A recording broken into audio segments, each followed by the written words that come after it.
Good morning, students. Am I audible?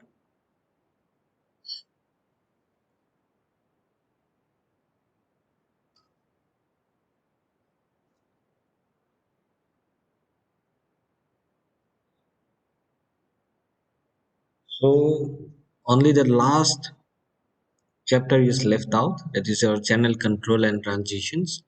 Here, basically, we are going to discuss about wires, then dam break problem, and subcritical and supercritical that we have already discussed. Okay. So here, basically, we have wires, then we have sluice gate. Okay. So basically, wires, sluice gate, and then we have dam break problem. Okay, so it's a very small chapter which is left out in your syllabus. Okay,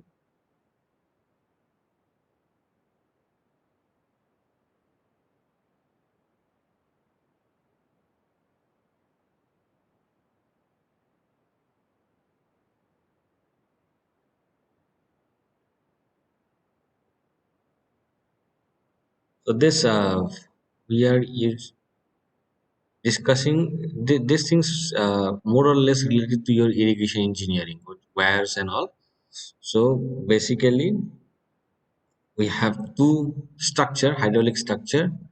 One is storage structure and one is diversion structure. Okay, so your wire is your diversion structure.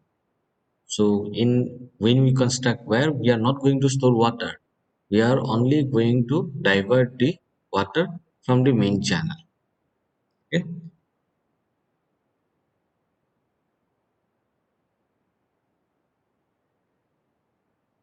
So this is nothing but I have collected from NPTEL lectures, which is given by IIT Kharagpur. So you can go through to that and you can find some very good notes also related to your irrigation engineering. Okay, so those parts are related to irrigation engineering, so we are not going to discuss.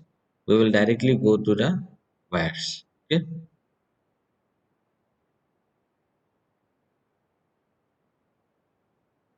Okay, so this is your first. Okay.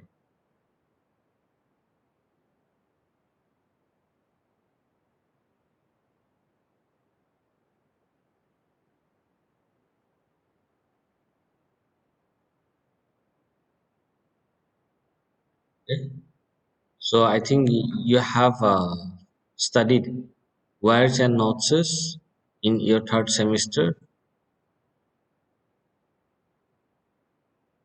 Okay. Okay, we use sometimes wires. I think you have seen in the laboratory also. We use wire and notches to measure discharge in a particular channel. Okay,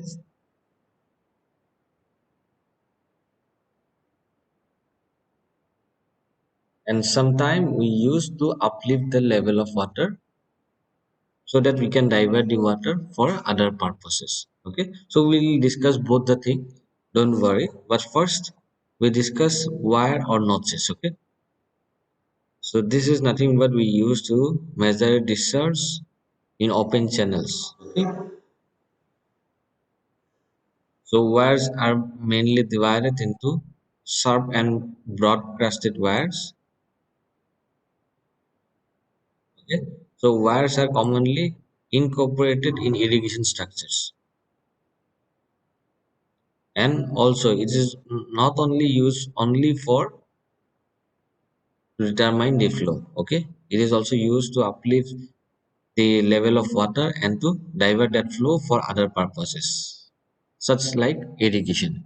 Okay, if you have a river, we construct a wire and we raise the level of water and then we divert that flow of water for irrigation purpose. Then it's called we are using that wire for irrigation purpose. Okay, so we use wire not only for measuring the discharge, it can be used for other purpose also. Okay,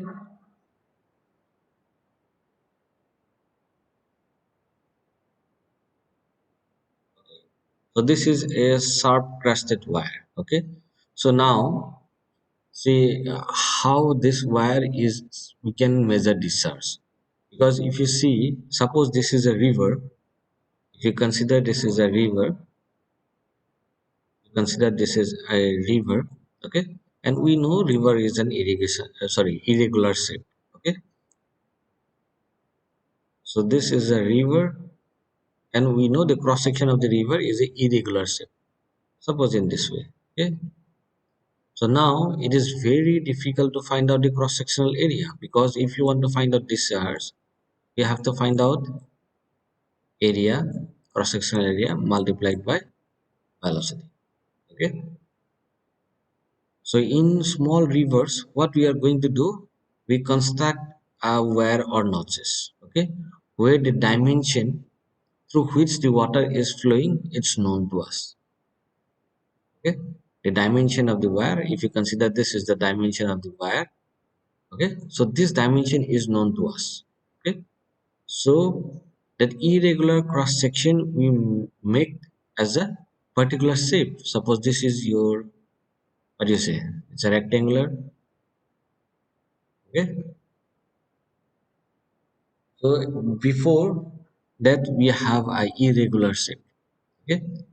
After that we define the shape of the channel through which the water is flowing, that is your rectangular, okay. So now that to find out the cross sectional area, it becomes easy for us, okay, and then we can find out the velocity. Multiplying both, we can find out the distance. So for these wires we have a defined equation, okay. We have a defined equation. Suppose for sharp crusted wire, this is the equation for distance, okay, and those equations it's already derived, okay. So we can directly use that equation and we can find out the discharge, okay, for that particular channel. Before constructing the wire, it is very difficult to find out the discharge through that particular channel. After constructing the wire, we define the shape of the channel. Before it is an irregular shape, and after that we have defined the shape, so that it is easy to find out the cross-sectional area as well as our discharge of the channel. So we can here the subtrusted wire we have directly, we have one equation which can be used directly to find out the discharge. So 1.84 L is the length of the, this is the length, this is the L part, okay, minus H is nothing but your head of water or level of water, whatever you want to say, okay. So H is the head in meters, okay. L is the length of crust in meters, so this is the L, okay, this L part.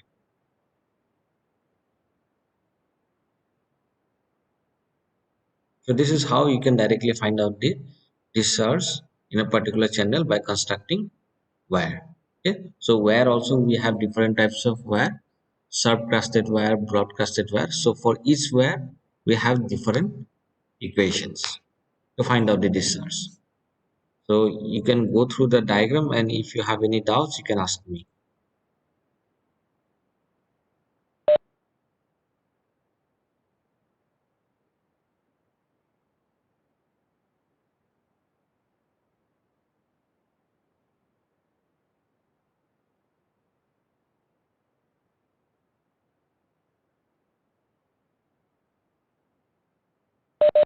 Draw the structure, that cross section of the wire, and you write down the equation of that particular sharp crusted wire. Write down the equation of the sharp crusted wire, okay. Here this part also you have to write, where q is the discharge in meter cube per second, L is the length of the crust in meters, H is the head in meters, okay. So you can write down this part, okay.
over. Okay, so we move on to the next types of wire.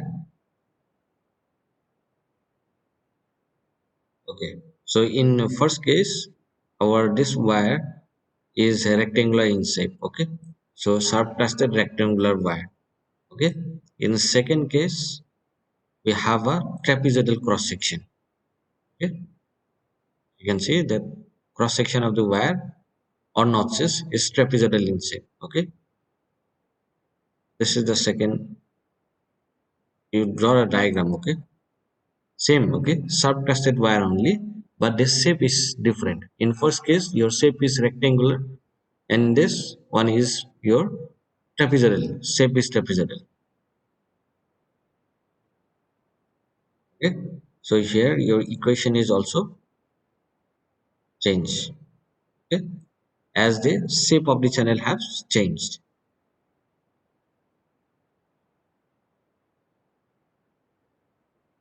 This is nothing but the trapezoidal channel. Okay, trapezoidal wire, sharp twisted trapezoidal wire. Okay, it's also called this shiplet wire. Okay,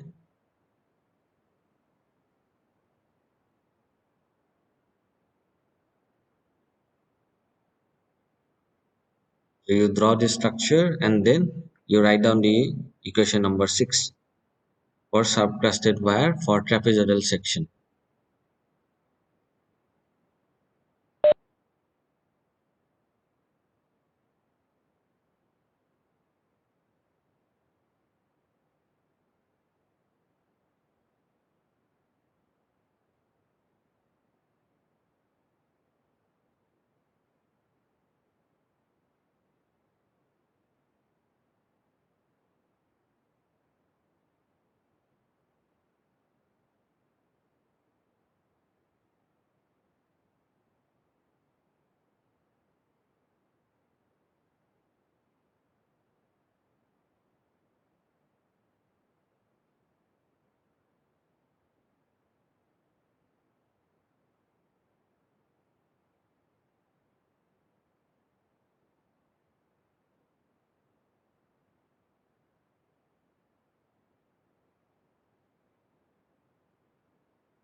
Okay, so we move on to the next.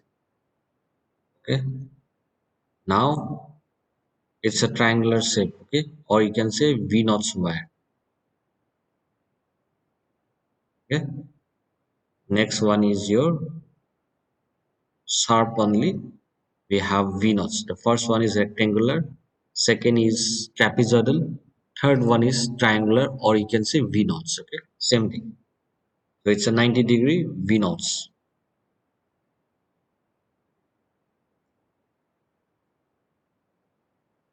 Okay, so you can write down this equation, equation number 7. Okay, for V knots 90-degree.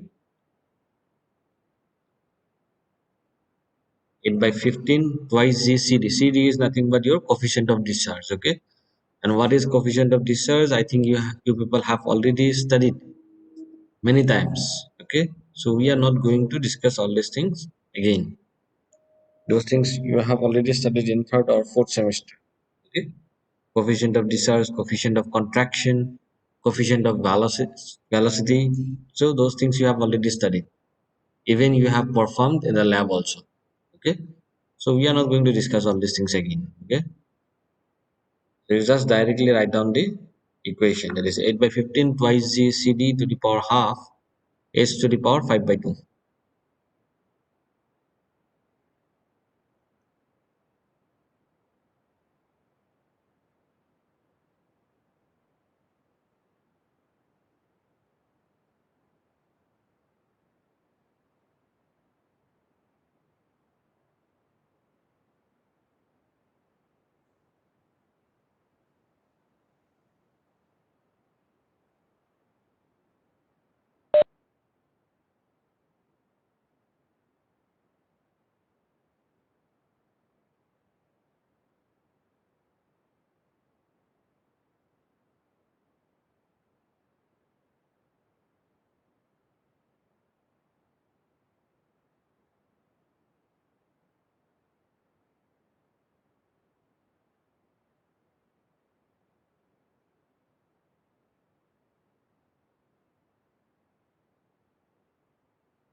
So this is the graph where you can see that coefficient of discharge is varying with h square by a, that is your head square divided by cross sectional area. Okay, so those things are related to your irrigation. Okay, the variation of CD for V knots. Okay, where with h square by a, that is your head square divided by cross sectional area. Okay, yeah. So these are the V knots. Oh, sorry, notches. Okay, sharp crested notches. Okay, so we are going to end this meeting and then we'll start again. Okay, and then we discuss about flume. Okay, so those things you have already discussed, so I have not discussed in details. Okay, you have studied in your second year all the wires, notches. You please go through your notes. Okay, whatever you have, or you can refer to a book also called RK Bansal, Fluid Mechanics and Hydraulic Machine. Okay, by RK Bansal, Fluid Mechanics by RK Bansal, or any book of hydraulics and hydraulic machine. Okay, so you can find all these things there. Okay, in a proper explanation with all the derivations. Okay, if you want to go through, if you forgot the derivation and all, so you can refer that book. Okay, for details. Okay, so we are going to end this meeting and then we can start another one. Okay, with next topic we are going to study about films. Okay.